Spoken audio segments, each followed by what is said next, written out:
Bonjour à tous. Alors, moi, je vais juste témoigner l'expérience de nous. Donc, Famoco, on est une start-up d'une centaine de personnes. On s'est créé il y a quelques années. Et a priori, l'entreprise contributive, on n'était pas tombé dedans quand on était né. Quand on est une start-up, on a des investisseurs, on cherche à grandir vite, on cherche le profit rapidement et on essaye de pas trop se disperser. Notre métier à nous, c'est digitaliser des transactions. Ça veut dire aider les gens à déployer des solutions de paiement, à lire des tickets de transport, à gérer des personnels en mobilité.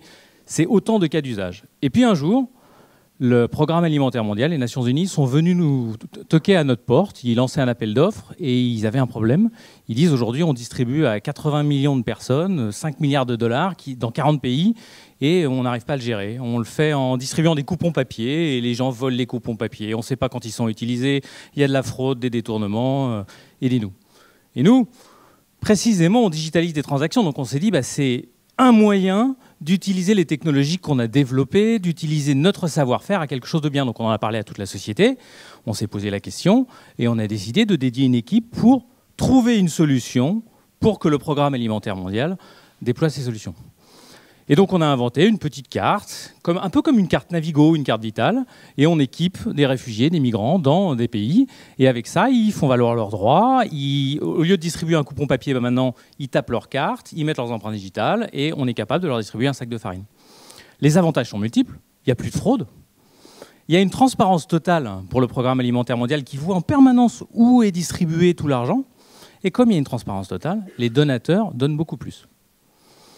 Et puis, comme il y a un système qui est en place, ils arrivent à développer des nouveaux cas d'usage. Donc, par exemple, ils se sont dit, on va lutter contre le fait que les enfants travaillent dans les champs. Donc, pour éviter que les enfants travaillent dans les champs, on va utiliser le même système. Et quand les enfants vont aller à l'école, ils vont utiliser la même carte et on va leur donner une sorte de rémunération. Comme ça, ils n'auront plus besoin d'aller dans les champs et on va payer les parents pour que les enfants aillent à l'école. Donc, c'est un système qui est compliqué, qui est complexe et on le déploie aujourd'hui sur, il y a 20 millions de personnes. On est dans 28 pays. Ce projet, c'est un projet qui nous a animés pendant 2 ans. On a dédié, on dirait, 20% des ressources de la société. Alors, on ne le faisait pas à perte, mais on ne gagnait pas non plus beaucoup d'argent. En revanche, pour nous, c'était plein de choses à la fois. C'était un moyen de travailler sur des nouvelles technologies et d'avoir un cas d'usage concret. Et les ONG, ils travaillent dans des cas qui sont extrêmement compliqués. Ils n'ont pas de connectivité. Ils ont un environnement dur, des conditions, des intempéries. Ils ont besoin d'un appareil qui est extrêmement bon marché, on en parlait tout à l'heure. Ils ont les mêmes contraintes de prix, mais aggravées. Ils ont des problèmes de gestion. Donc ça nous a forcé à développer des solutions à chacun de ces problèmes. Ils ont aussi un problème d'indépendance des données. Ils veulent développer et distribuer de l'argent, mais ils aimeraient mieux que les Américains, Google et Apple ne soient pas trop au courant de ce qu'ils font. Donc ils sont obligés de développer des technologies pour crypter ces données. Et donc ça, c'est des solutions sur lesquelles on a travaillé pendant un long moment. Ça, c'est un premier impact pour nous. Ça a été en fait comme une cellule de R&D qui nous a permis de développer des nouvelles solutions. Et aujourd'hui, les mêmes solutions que celles qu'on utilise pour les migrants et les réfugiés, on les utilise quand on gère le paiement dans les stades, quand on gère le paiement dans la distribution des transports aux Pays-Bas.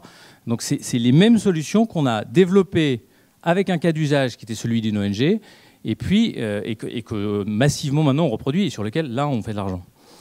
La deuxième chose, c'est que pour nos employés, le fait de travailler sur un cas concret, c'était une fierté. Donc c'est à la fois quelque chose qui les satisfait profondément. 2, une source de recrutement massif.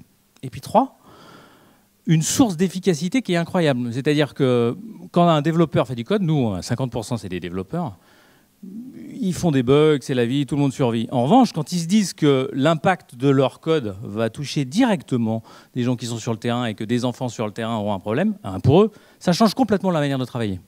Ils se sentent plus responsables, ils travaillent plus, ils travaillent la nuit, ils travaillent le week-end, ils interviennent plus vite et ils ont une responsabilité qui finalement est très bénéfique pour nous.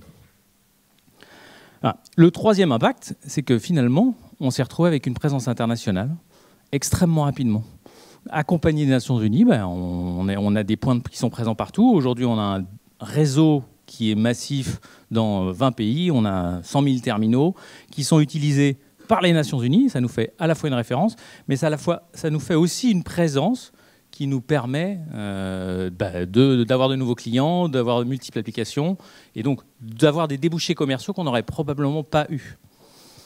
Et en fin de compte, on a maintenant d'autres clients qui sont avec les ONG. Alors on a la même problématique que vous l'évoquiez tout à l'heure. C'est difficile de travailler avec les ONG, en particulier en France. Ils sont technophobes, ils ont du mal à changer, mais en réalité, il y a un marché, ils ont des besoins, et c'est des technologies qu'on a développées et qu'on leur offre. Voilà, c'était juste le témoignage. Pour nous, ça continue à être une grosse partie des ressources de la société, on va dire en gros 20%. C'est pas une business unit en soi qui génère de l'argent, mais c'est une business unit qui entraîne toute la société, qui continue à faire de l'innovation et qui continue à motiver l'intégralité de nos cadres. Merci.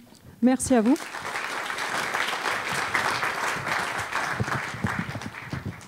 Bon, puis on imagine que c'est un bon proof point pour tous vos autres clients plus rémunérateurs aussi. Commercialement, j'ai oublié d'en parler. Oui. Le fait qu'on ait des déploiements avec les ONG, le fait qu'on ait des déploiements, ça nous permet, d'attirer des investisseurs, parce qu'avec la loi Pacte, finalement, maintenant, tout le monde cherche à investir dans des sociétés qui participent, qui ont ce type de mission. Et récemment, justement, on a levé 20 millions avec la Banque européenne, précisément parce qu'on avait un rayonnement qui était responsable. Donc ça a été pour nous décisif dans nos dernières levées de fonds. Voilà, donc pas une levée de fonds de licorne, une levée de fonds avec beaucoup de sens. Merci beaucoup.